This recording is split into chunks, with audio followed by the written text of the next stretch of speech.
Kyle, thank you. Tonight, Metro Police need your help finding a missing man with Alzheimer's. 50-year-old Belena Retta walked away from his home around noon today. He lives on historic Oaks Boulevard in a neighborhood near 21st and Country Club on the west side. If you see him, call police right away.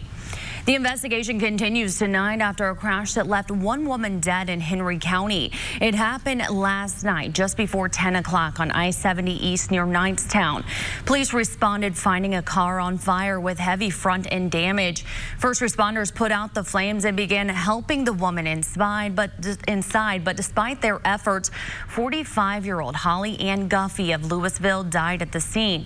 Investigators say speed was a factor and one of the vehicles rear-ended the other. The other driver was not injured. An appeals court says Purdue University may have discriminated against a student who was accused of sexual assault. The court says Purdue too hastily sided with a female student and ignored the man's efforts to offer evidence in his defense. The decision gives him a chance to proceed with a lawsuit against Purdue. The man denied the assault allegations. He was suspended from the Navy ROTC program and lost his scholarship. As the number of homicides in Indianapolis continues to rise this summer, family members are left behind grieving the loss of their loved one. One group is working to provide support to mothers impacted by that violence. They say the mothers are often the ones that are forgotten. A support system within Indianapolis is connecting mothers who share a common bond and, unfortunately, a pain they don't wish on any other mother. What we try to do is provide an atmosphere where the mothers can feel safe to come in and share their stories to begin that healing process. A Mother's Cry is a group made up of mothers from all across Indianapolis, mothers who have lost a child to violence. It's helped me a lot, because I got a place where I could go, with my grief and, don't feel judged or, some days we might not even talk about our children. They pamper us and, do activities. Sheila Dunlop's son was killed in May of 2014. Before she joined A Mother's Cry, the grief was so heavy, she didn't know where to turn for help. First, I felt all alone. I really didn't know what to think or what to do because, that was my baby boy. That's when the Mother's Cry came along, it felt good because I had hope. The group meets every third Saturday of the month at the East 38th Street Library. Right now, there are around 15 members, but group leaders say they know there are other mothers out there that need support. A lot of them, they feel that shock and disbelief. A lot of mothers struggle with guilt. Crystal Hicks is a psychologist that works with the mothers. She teaches them the importance of self-care, processing emotions, and how to develop coping skills. I would want them to know that their story matters, that what happened to them matters, and that there's a place that they can come and find refuge. There's mothers who've been on this journey for a while, and they may be able to draw strength from them, and that when you talk about what you've been through, it can help you process it. She wants mothers who are feeling this pain to know there is a group for them that can help as they continue grieving the loss of their child. A Mother's Cry is part of the Ross Foundation. If you want to be a part of the group, register online at therossfoundationcommunity.org. The location for the gatherings does change from time to time. A Bartholomew County Sheriff's deputy is recovering tonight after investigators say a man she was trying to detain attacked her. 20-year-old Kevin Farrell is facing several charges, including battery on a public safety official and resisting law enforcement. It started when the deputy was flagged down on July 4th at the Sunnybrook Mobile Home Park. Investigators say Farrell was intoxicated and became belligerent, attempting to leave. When the deputy tried to detain him, investigators say Farrell hit her in the face and spit on her. The deputy was taken to the hospital for swelling and bruising. Well, this blazing house fire is just one example of the fallout from a second powerful earthquake to rock Southern California in just 2 days. And you can imagine people are on alert tonight, wondering if another quake is coming. ABC's Danya Backus has the latest from Los Angeles. The magnitude 7.1 earthquake rocking Southern California. This has been a traumatic experience for this, not only me, but for this entire area here that we've experienced. Never experienced anything like this before. The violent shaking sending chandeliers swinging, throwing water out of pools, sparking fires, and causing rock slides that practically blocked this highway. When that earthquake happened, I was in bed, so I just got in my bathroom doorway, and then I ran out here, and I just saw all the devastation. But yeah, you just heard racket, noise, things falling. This trailer swaying dangerously close to a 2-year-old boy. Get up, get up, get up, let go. You see my son coming around the trailer, and it's like, there's nothing left. I just want to get him. The epicenter from Friday's 7.1 quake, just 11 miles from Thursday's 6.4.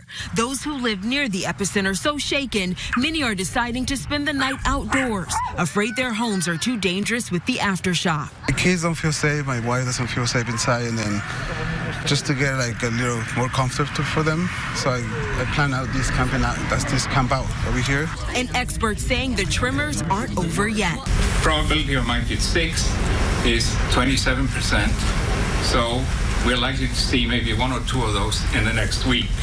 California's governor has declared a state of emergency, though officials say the damage is not as significant as one would expect for an earthquake of this magnitude. Danya Backus, ABC News, Los Angeles. It may only be the first week of July, but parents and their kids are already planning for the first day of school. RTV6's Cameron Riddle spent the afternoon with some of those families getting ready for the big day. He's live with us tonight in studio. Cameron. Nicole, good evening. It may be hard to believe, but the first day of school is quickly approaching, and that's a day hundreds of Central Indiana families spent their Saturday getting ready to tackle. Book bags, school supplies, and even haircuts were given to families all for free as long as they lived in the Fountain Square neighborhood. The Salvation Army, which is known for helping families after their hardest days, hosted today's special event. They call it an opportunity to be proactive rather than reactive, as their goal is to help families year-round. Number one thing that we hear from families as they come in and they partake in this is that for many of them, this is the difference between whether or not they can afford their light bill this month.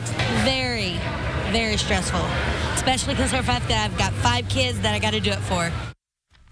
Well, today's event was only for residents of Fountain Square, but other events will pop up across Central Indiana over the course of the month. The Salvation Army says the best way to find a back-to-school drive near you is by calling the 211 information line.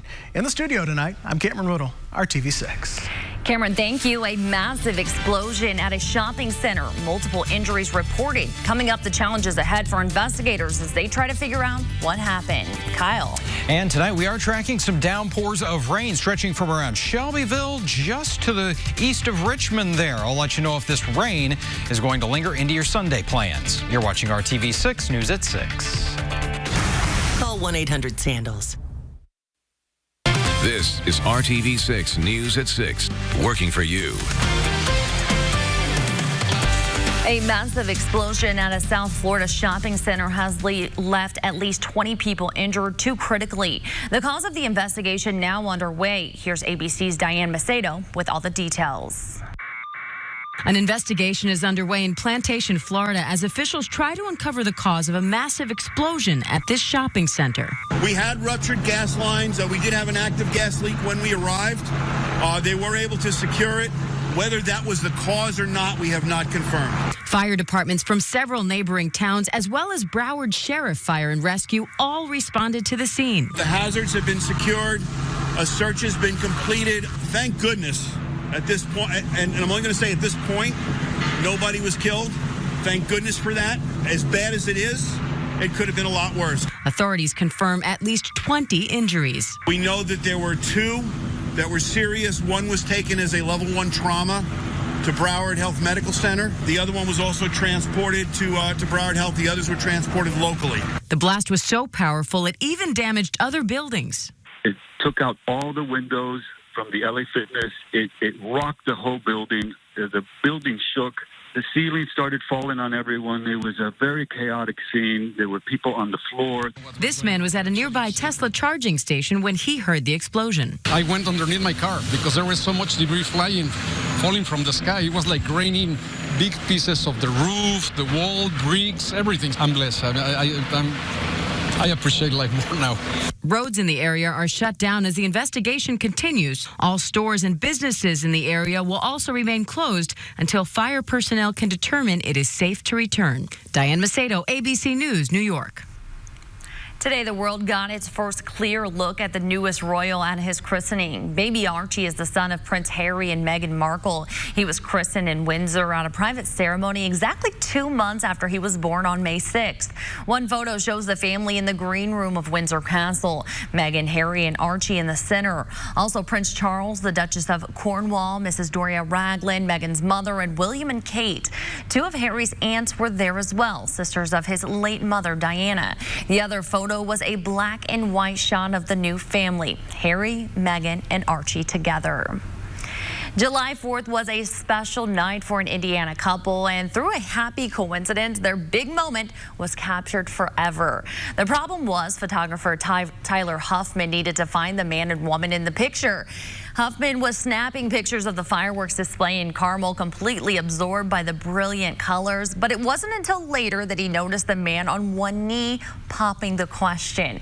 He wanted to give them copies of their special occasion, so Tyler put the word out on social media. And today we learned the couple came forward. Tyler says the two actually live at the same apartment complex about 10 doors apart. What an awesome story and amazing pictures there. Yeah. All right, well, it is 6:14 now, and it is a Storm Team 6 alert day. We have some storms moving across our area, Kyle. Yeah, and mainly some downpours, some frequent lightning in a few of these. Could have some gusty winds, but again, severe weather that would be very isolated. We'll show you where we've got some of the strongest storms right now. Storm Team 6 radar, and things are pretty active here from around Richmond through southern Henry County, just north of Connorsville, and this is really where we've got the strongest of the storms right now. Could have some winds in excess of 30, possibly 40 miles per hour in that part of the thunderstorm. Also, some heavy rain moving into Rushville and Shelbyville. Things are starting to improve, but that lightning's still not too far away.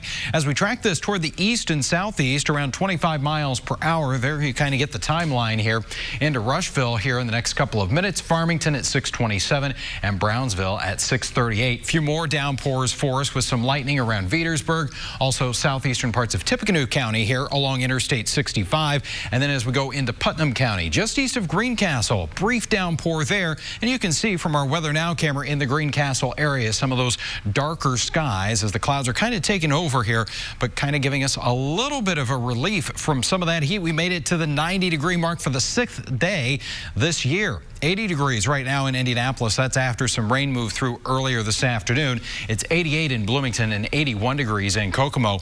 Over the next few hours, we'll keep that chance for showers and thunderstorms going through especially 9 or 10 o'clock here.